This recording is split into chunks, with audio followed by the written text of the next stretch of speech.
Kavita शाखां Vande Valmiki कोकिलम्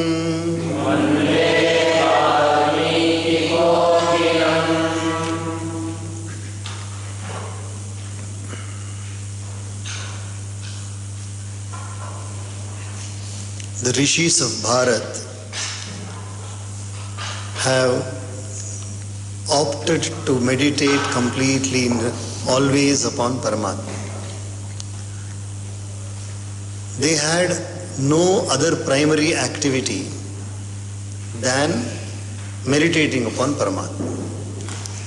So devoting their mind completely to this main activity, they used to keep all other activities as secondary. Thereby their life was very, very simple and their needs also were very, very limited. Thereby they could also gain knowledge of all the other sciences, all the other greatest knowledge what we are now, what knowledge, informative knowledge which is being honored in this world. All that knowledge also they could gain only through the contemplation on God. ಭಾರತದ ಋಷಿಗಳು ಎಲ್ಲ ಕೆಲಸಗಳನ್ನು ಬಿಟ್ಟು ಬರೀ ಪರಮಾತ್ಮನ ಚಿಂತನೆಯಲ್ಲಿ ನಮ್ಮ ಕಾಲವನ್ನು ಕಳಿಬೇಕಂತ ತೀರ್ಮಾನ ಮಾಡಿಕೊಂಡು ಬೆಳಗ್ಗೆಯಿಂದ ಸಾಯಂಕಾಲವರೆಗೂ ಕೆಲಸ ಮಾಡ್ತಾ ಇರ್ತೀವಿ, ನಾವು ಬೇರೆ ಬೇರೆ ಕೆಲಸ ಮಾಡ್ತೀವಿ. ಆದರೆ ಪರಮಾತ್ಮನ ಚಿಂತನೆಯಲ್ಲೇ ಪರಮಾತ್ಮನಿಗೋಸ್ಕರನೇ ನಮ್ಮ ಜೀವನವನ್ನು ನಾವು ಸಮರ್ಪಣೆ ಮಾಡಬೇಕು ಅನ್ನೋ ಉದ್ದೇಶದಿಂದ ಭಾರತದ ಋಷಿಗಳು ಧ್ಯಾನ ಮಾಡಿ ಯಾವಾಗಲೂ ದೇವರನ್ನೇ ಧ್ಯಾನ ಮಾಡ್ತಾರೆ. ಆದರೆ ಅವರಿಗೆ ಲೌಕಿಕ ಜ್ಞಾನವೂ ಬರ್ತಾ ಇತ್ತು. They used to get even all knowledge to them was accessible because they used to make their mind tuned to the main source. We also acquire knowledge, but we are not tuned to the source. So when you are not tuned to the source, we do get knowledge but limited knowledge, and that too through the senses. We get knowledge, for example, ನಾವು ಕೂಡ ಹಲವಾರು ವಿಧವಾದ ಜ್ಞಾನವನ್ನು ಪಡಿತಾ ಇದ್ದೀವಿ, ಶಾಲೆಯ ಪುಸ್ತಕಗಳಿಂದ ಪಡಿತಾ ಇದ್ದೀವಿ. ಆದರೆ ನಮ್ಮ ಜ್ಞಾನ ಬಂದು ಸೀಮಿತವಾದ ಜ್ಞಾನ, ಅಮಿತವಾದ ಜ್ಞಾನ, ಅಪರಿಮಿತವಾದ ಜ್ಞಾನ ಅಲ್ಲ, ಸೀಮಿತವಾದ ಜ್ಞಾನ. ಯಾಕಂದರೆ ನಮ್ಮ ಜ್ಞಾನ ಬರ್ತಾ ಇರೋದು ಪಂಚೇಂದ್ರಿಯಗಳ ಮೂಲಕ. What knowledge we are getting is through the 5 senses: visuals, audio, and then all the other 3 remaining senses. But the rishis jnana was not through the senses. ಅತೀಂದ್ರಿಯ ಜ್ಞಾನ. ಅತೀಂದ್ರಿಯ ಮೀನ್ಸ್ ಬಿಯಾಂಡ್ ದ ಸೆನ್ಸಸ್. ಅತೀಂದ್ರಿಯ ಜ್ಞಾನವನ್ನು ಪಡೀತಾ ಇದ್ರು. ಅತೀಂದ್ರಿಯ ಜ್ಞಾನ ಅಂದರೆ ಏನರ್ಥ? ಉದಾಹರಣೆಗೆ ನನಗೆ ನೋವು ಹೆಂಗಿದೆ ಅಂತ ತೋರಿಸಿ ನನಗೆ. ಅದು ನೋವು ಹೆಂಗಿರುತ್ತೆ? ಹಸಿರು ಬಣ್ಣನ ನೋವಿಗೆ ಅಥವಾ ಕೆಂಪು ಬಣ್ಣನ ನೋವಿಗೆ? ಯಾರಿಗೊಬ್ರು ನೋವ್ತಾ ಇದೆ, ಕಾಲು ನೋವ್ತಾ, ಕೂತಿರ್ಬೇಕಾದ್ರೆ ಕಾಲು ನೋವ್ತಾ, ನನಗೆ ತೋರಿಸಿ ನೋವು ಹೆಂಗೆ ಕಾಣಿಸುತ್ತೆ ನೋಡೋಣ. ಹಸಿವನ್ನು ತೋರಿಸಿ ನನಗೆ, ಹಸಿವು ತೋರಿಸಿ ಹೆಂಗಿರುತ್ತೆ ಹಸಿವು. ಹೊಟ್ಟೆ ಹಸಿತದೆ ಅಂತ ಹೇಳ್ತೀವಲ್ಲ ನಾವು, ಹಸಿವು ಹೆಂಗಿರುತ್ತೆ ಅದು ನೋಡೋಕ್ಕೆ? ತೋರ್ಸೋಕ್ಕಾಗತ್ತಾ? ಹಸಿವು ತೋರ್ಸೋಕ್ಕಾಗಲ್ಲ, ನೋವನ್ನು ತೋರ್ಸೋಕ್ಕಾಗತ್ತ ನನಗೆ? ಯಾಕಂದರೆ ಅದು ಕಣ್ಣಿನ ನೋಡೋ ವಸ್ತು ಅಲ್ವಲ್ಲ. ಕಿವಿಯಿಂದ ಕೇಳಿಸುತ್ತಾ ಹಸಿವು? Can you hear hunger? Can you see hunger with your eyes? Can you touch hunger? Can you taste hunger? Can you smell hunger? So this is called as beyond the senses. Pain also is not by the senses. It is from the 6th sense. 6ನೇ ಇಂದ್ರಿಯದಿಂದ. ಅದಕ್ಕೆ ಮನಃಷ್ಠಾನಿ ಇಂದ್ರಿಯಾಣಿ ಪ್ರಕೃತಿಸ್ಥಾನಿ ಕರ್ಷತಿ. ಮನಃ ಷಷ್ಠಾನಿ ಇಂದ್ರಿಯಾಣಿ. The mind is called as the 6th sense. In the Bhagavad Gita 15th chapter, Krishna says, ಮನಸ್ಸನ್ನು ಪರಮಾತ್ಮ ಕೃಷ್ಣ 6ನೇ ಇಂದ್ರಿಯ ಅಂತ ಹೇಳಿದ್ದಾರೆ. ಮನಃ ಷಷ್ಠಾನಿ ಇಂದ್ರಿಯಾಣಿ. ಮನಃ ಷಷ್ಠಾನಿ ಇಂದ್ರಿಯಾಣಿ ಅಂದರೆ ಮನಸ್ಸು ಬಂದು 6ನೇ ಇಂದ್ರಿಯ. 5 ಇಂದ್ರಿಯಗಳು ಯಾವುದು? ಕಣ್ಣು, ಕಿವಿ, ನಾಲಿಗೆ, ಮೂಗು ಮತ್ತು ಚರ್ಮ. ಇದು 5 ಇಂದ್ರಿಯಗಳು. ಇದು 5 ಇಂದ್ರಿಯಗಳನ್ನು ದಾಟಿ ಒಂದು ಇಂದ್ರಿಯ ಇದೆಯಲ್ಲ. ಚರ್ಮದಿಂದ ಮುಟ್ಟಿದ್ರೆ ಗೊತ್ತಾಗುತ್ತೆ, ವಾಸನೆ ಮೂಗಿಂದ ಗೊತ್ತಾಗುತ್ತೆ, ರೂಪ ಕಣ್ಣಿಂದ ಗೊತ್ತಾಗುತ್ತೆ, ಶಬ್ದ ಕಿವಿಯಿಂದ ಗೊತ್ತಾಗುತ್ತೆ, ರುಚಿ ಯಾರಾದರೂ ರುಚಿಗೆ ಮೂಗಲ್ಲಿ ಹಾಕೊಳ್ತಾರ? Can you taste through the nose? We taste through the tongue but smell through the nose. We don't smell through the tongue. Each and every sense has got a specific work, but mind has got the other work which gathers pain, hunger. This is called as Atindriya. Atindriya means beyond the senses, beyond the five senses. 5 ಇಂದ್ರಿಯಗಳನ್ನು ದಾಟಿರುವುದು ಮನಸ್ಸು. ದಾಟಿದೆಯೇ ಇಲ್ಲ. ಖರೆ ಮನಸ್ಸಿಂದ ಏನು ಕಂಡು ಮನಸ್ಸಿನಲ್ಲಿ ಏನು ಗೊತ್ತಾಗುತ್ತೆ? ನೋವು ಗೊತ್ತಾಗುತ್ತೆ, ಪ್ರೀತಿ ಗೊತ್ತಾಗುತ್ತೆ, ಸುಖ ಗೊತ್ತಾಗುತ್ತೆ. It is in the mind we experience the pleasure, pain, hunger, all these things are experienced in the mind. So those people, ಋಷಿಗಳು ಏನು ಮಾಡಿದ್ರು? ಆ ಮನಸ್ಸನ್ನು ಕಟ್ಟುಪಾಡಲ್ಲಿ ಇಟ್ಕೊಂಡ್ರು. They brought the mind, brought it to a focus.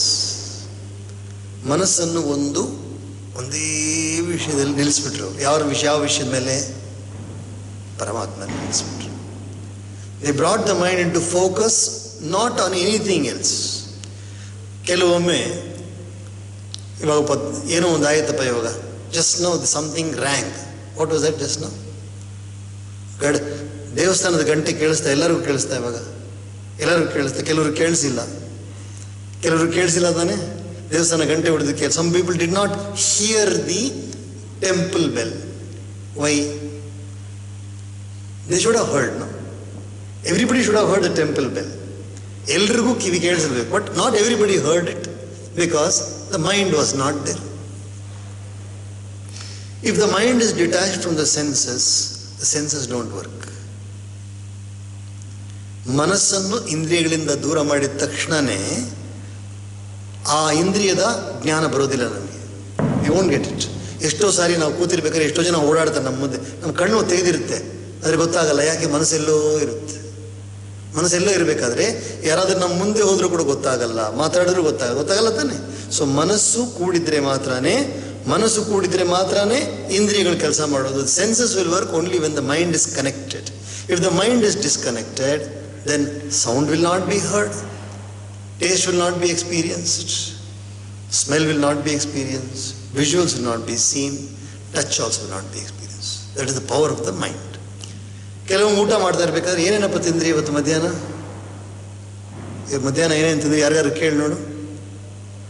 ಗೊತ್ತಿಲ್ಲ, ಏನೋ ತಿಂದೆ, ನನಗೆ ಗೊತ್ತಿಲ್ಲಲ್ಲಪ್ಪ, ಮರೆತೋಗ್ಬಿಟ್ಟಿದೆ, ಗೊತ್ತಿಲ್ವಲ್ಲ. ಕೆಲವೊಮ್ಮೆ ಉದಾಹರಣೆಗೆ ಅಲ್ಲಿ ಕ್ರಿಕೆಟ್ ಮ್ಯಾಚ್ ನಡೀತಾ ಇದೆಪ್ಪ, ಕ್ರಿಕೆಟ್ ಮ್ಯಾಚ್ ಗಂಟೆ ಉಳಿದಿದೆ, ಊಟಕ್ಕೆ ಗಂಟೆ ಉಳಿದಿದೆ, ಊಟ ಬಂದು ಮಾಡ್ತಾ ಇದ್ದೀವಿ, ಕ್ರಿಕೆಟ್ ನೋಡ್ತಾ ಇದ್ದೀವಿ. ಸೊ ಎಲ್ಲಿರುತ್ತೆ ಮನಸ್ಸು? ಕ್ರಿಕೆಟಲ್ಲಿರುತ್ತೆ. ಮನಸ್ಸು ಕ್ರಿಕೆಟಲ್ಲಿದ್ದಾಗ ಊಟ ಮಾಡೋದು ಗೊತ್ತಾಗತ್ತಾ? ಸಾಂಬಾರು ಮಾಡಿದಾರಾ ಅಥವಾ ಚಟ್ನಿ ಮಾಡಿದಾರಾ, ಅಥವಾ ಸಾಂಬಾರಲ್ಲಿ ಹುಳಿ ಜಾಸ್ತಿ ಇದೆಯಾ, ಕಹಿ ಜಾಸ್ತಿ ಇದೆಯಾ, ಪಾಯಸ ಚೆನ್ನಾಗಿದೆಯಾ, ಏನೂ ಗೊತ್ತಾಗಲ್ಲ. You will never understand what has happen because mind was completely detached from that activity. So if the mind is in the presence of mind only, the senses work. So what did the rishis do? They put their mind completely to God. So they lost contact with the senses. When you lose contact with the senses, the next sense, that is super sense, starts working. Then you get new knowledge. What knowledge we get? We don't get through these senses, you start getting through the mind. That is why the rishis could get all the knowledge of the world.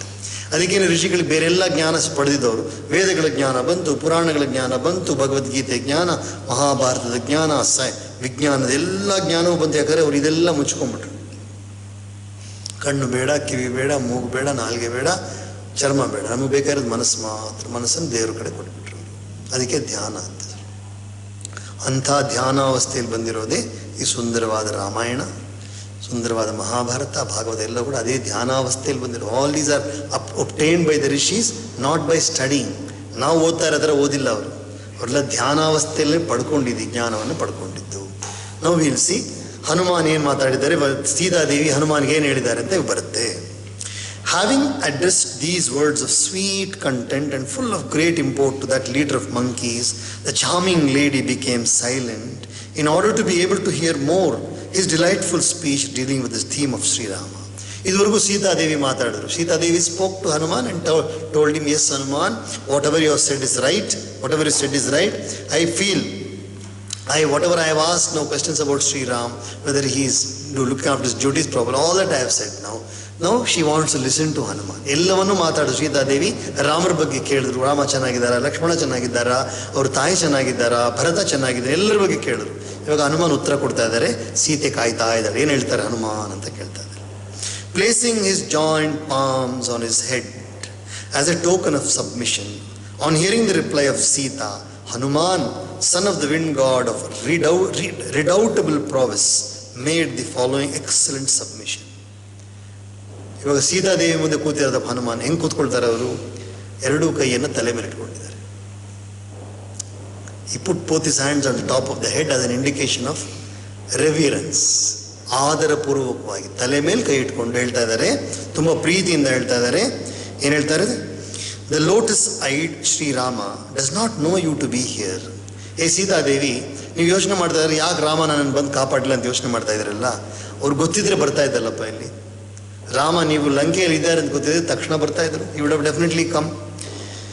Therefore he does not take you back soon as did Indra, the destroyer of strongholds, rescue his own consort Shachi, borne away by the demon Anuhrada. That is, the king of the Devatas is called as Indra. His wife is Shachi. Shachi was carried away by a demon. ಇಂದ್ರನ ಹೆಂಡತಿ ಹೆಸರು ಶಚಿದೇವಿ. ಆ ಶಚಿದೇವಿಯನ್ನು ಒಬ್ಬ ರಾಕ್ಷಸ ತರ್ಕೊಂಡು ಹೊಟ್ಟೋಗ್ಬಿಟ್ಟಿದ್ದ, ಅಪಹರಣ ಮಾಡ್ಕೊಂಡು ಹೊಟ್ಟೋಗ್ಬಿದ್ದ. ಅವಾಗ ಇಂದ್ರ ಹೋಗಿ ಕಾಪಾಡ್ಕೊಂಡು ಬರ್ತಾರೆ. ಇಂದ್ರ ಬಂದ ಹಾಗೆ ರಾಮ ಬರ್ತಾ ಇಲ್ಲ. ಯಾಕಪ್ಪ ಅಂತ ಹೇಳಿದ್ರೆ ರಾಮನಿಗೆ ಗೊತ್ತಿಲ್ಲ ನೀವೆಲ್ಲಿದ್ದೀರ ಅಂತ. Rama does not know where you are. Leading a huge army consisting of monkeys and bears, Sri Rama, a scion of Raghu, will instantly come here merely on hearing my report. ಇವು ನಾನು ಹೋಗಿ ಹೇಳ್ತೀನಿ ಶ್ರೀರಾಮರಿಗೆ ನೀವು ಲಂಕೆಯಲ್ಲಿ ಇದ್ದೀರ, ನಾನು ಹೋಗಿ ಹೇಳ್ತೀನಿ. I'll go and tell Rama that you are in Lanka. What will happen then? Rama will not delay the matter anymore. Rama ಮತ್ತೆ ತಡೆ ಮಾಡಲ್ಲ. ಖಂಡಿತವಾಗಿಯೂ ಸೈನ್ಯವನ್ನು ಕರ್ಕೊಂಡು, ಕಪಿಗಳ ಸೈನ್ಯ, ಕರಡಿಗಳ ಸೈನ್ಯ ಕರ್ಕೊಂಡು ಬಂದ್ಬಿಡ್ತಾರೆ. ಖಂಡಿತ ಬಂದು ನಿಮ್ಮನ್ನು ಕಾಪಾಡ್ತಾರೆ. Filling the sea, literally the abode of Varuna, through and through with volleys of shafts. Even though it cannot even be shaken by others, Sri Rama, a sign of Kakutstha, will rid the city of Lanka of ogres. ಏನು ಮಾಡ್ತಾರೆ? ಒಂದು ಸಾರಿ ನೀವು ಇಲ್ಲಿ ಲಂಕೆಯಲ್ಲಿ ಇದ್ದಾರೆ ಅಂತ ಗೊತ್ತಾದರೆ ರಾಮ ಬಂದು ತಮ್ಮ ಬಾಣಗಳಿಂದ ಸಮುದ್ರವನ್ನು ತುಂಬಿಸ್ಬಿಡ್ತಾರೆ. ಬಾಣಗಳಿಂದಲೇ ಸಮುದ್ರವನ್ನು ತುಂಬಿಸ್ಬಿಟ್ಟು he will fill the ocean with arrows and he will come and kill all the demons and then take you. ಎಲ್ಲ ರಾಕ್ಷಸರನ್ನು ಸಂಹಾರ ಮಾಡಿ ನಿಮ್ಮನ್ನು ಖಂಡಿತ ಕರ್ಕೊಂಡು ಹೋಗ್ತಾರೆ ರಾಮ, ನೀವು ಯೋಚನೆ ಮಾಡಬೇಡಿ. Filled with grief born of your absence, O noble lady, Sri Rama does not find rest anymore than an elephant wounded by a lion. ಒಂದು ಆನೆಗೆ ಒಂದು ಸಿಂಹ ಬಂದ್ಬಿಟ್ಟು ಅಕಸ್ಮಾತ್ ತಲೆ ಮೇಲೆ ಹೊಡೆದು ಬಿಟ್ರೆ, ಒಂದು ಆನೆ ನಿಂತಿದೆಯಪ್ಪ, ಅದ್ರ ಮೇಲೆ ಸಿಂಹ ಜಿಗಿದುಬಿಟ್ಟು ತನ್ನ ಕೈಯಿಂದ ಪಂಜೆ ಇದೆಯಲ್ಲ, ಪಂಜಿ, ಆ ಕೈಯಿಂದ ಒಂದೇಟು ಹೊಡೆದ್ರೆ ತಲೆ ಮೇಲೆ ಆನೆ ಹೊಡೆದು ಆನೆ ಬಿದ್ದೋಗ್ಬಿಡುತ್ತೆ. That is the power of a lion. And if the elephant is wounded, what is the point in being an elephant? ಅಷ್ಟು ದೊಡ್ಡ ಶಕ್ತಿ ಇರೋ ಆನೆ ಕೆಳಗಡೆ ಬಿದ್ದೋಗ್ಬಿಟ್ಟು ಏನಾದ್ರು ಮಾಡೋಕ್ಕಾಗತ್ತಾ? ತಲೆ ಮೇಲೆ ಇಡ್ತಾರೆ. ಅದೇ ರೀತಿಯಾಗಿ ರಾಮ ನೀವು ಸಿಕ್ಕಿಲ್ಲ, ನೀವು ಕಳೆದೋಗಿದ್ದೀರ ಅನ್ನೋ ದುಃಖದಲ್ಲಿ ಅವ್ರು ಸುಮ್ಮನೆ ಇದ್ದಾರೆ, ಇಲ್ಲಾಂದರೆ ಬಿಡ್ತಾ ಇರಲಿಲ್ಲ ಅವರು. He is very much perturbed by your absence. Nay, I swear to you by the Mandara and Malaya, Vindhya, Sumeru and Dardura mountains constitute the abode of monkeys, as well as by roots and fruits which serve as our food, O godlike lady, that you will soon behold the charming countenance of Sri Rama, resembling the risen full moon, with beautiful eyes, lips like a ripe bimba fruit and lovely earrings. ನಾನು ಪ್ರತಿಜ್ಞೆ ಮಾಡಿ ಹೇಳ್ತಾ ಇದ್ದೀನಿ ನಿಮಗೆ, ನಾನು ವಚನ ಕೊಡ್ತಾ ಇದ್ದೀನಿ ದೇವಿ ನಿಮಗೆ. ಏನು ವಚನ ಕೊಡ್ತಾ ಇದ್ದೀನಿ? ಮಂದಾರ ಪರ್ವತದ ಮೇಲೆ ಆಣೆ, ಸುಮೇರು ಪರ್ವತದ ಮೇಲೆ ಆಣೆ, ವಿಂಧ್ಯ ಪರ್ವತದ ಮೇಲೆ ಆಣೆ, ದರ್ದುರ ಪರ್ವತದ ಮೇಲೆ, ಮಲೆಯ ಪರ್ವತದ ಮೇಲೆ ಆಣೆ ಇಟ್ಟು ಹೇಳ್ತಾನೆ. ಹೇಳ್ತೀನಿ ಭೂಮಾದೇವಿ ಮೇಲೆ ಆಣೆ ಹೇಳ್ತೀವ. ಆಣೆ ಅಂದರೆ ಏನು ಕನ್ನಡದಲ್ಲಿ? ಪ್ರತಿಜ್ಞಾ ಜಬ್ ಕರ್ತೆ ತೋ ಕಸಂ ಖಾತೆ. कसम खाते हैं ना, कसम, they take promise. in Kannada we say आणे. भूमि ಮೇಲೆ ಆಣೆ, ಸೂರ್ಯನ ಮೇಲೆ ಆಣೆ, ಚಂದ್ರನ ಮೇಲೆ ಆಣೆ. why do you take a vow giving the examples of the earth and sun and moon? ಯಾಕಪ್ಪ ಆಣೆ ತಗೊಳ್ಬೇಕಾದ್ರೆ ಭೂಮಿ ಮೇಲೆ ಆಣೆ, ತಾಯಿ ಮೇಲೆ ಆಣೆ ಅಂತ ಯಾಕೆ ಹೇಳ್ತೀವಿ ನಾವು? that which we value most, we will keep that as our, you know, when you play pawns or when you gamble, you keep that as what you call bait, not bait. No, it's bet. We keep something as the bet. ನಾವೇನಾದರೂ ಇದು ಮಾಡ್ತೀವಲ್ಲ, ಏನೋ ನಾವು ಪಂದ್ಯ ಮಾಡಿದಾಗ ಪಂದ್ಯಕ್ಕೆ ಏನಾದ್ರು ಇಡ್ತೀವಿ. ನಾನು ಇದ್ರ ಮೇಲೆ ನಾನು ಇದು ಕೊಟ್ಬಿಡ್ತೀನಪ್ಪ, ನನ್ನ ಹತ್ರ ಇರೋದು 100 ರೂಪಾಯಿ ಇದೆ, ನಾನು ಖಂಡಿತವಾಗಿಯೂ ಇವ್ರು ಗೆಲ್ತಾರೆ ಅಂತ ಹೇಳ್ಬೇಕಾದ್ರೆ ನಾನು 100 ರೂಪಾಯಿ ಇಡ್ತೀನಿ ಅದಕ್ಕೆ ಅಂತ ಹೇಳ್ತಾರಲ್ಲ, ಇಟ್ಸ್ ಬೆಟ್ ಸಮಥಿಂಗ್. ಸೊ ಆ ಥರ Hanuman is saying, I vow on the mountains where all the monkeys are there.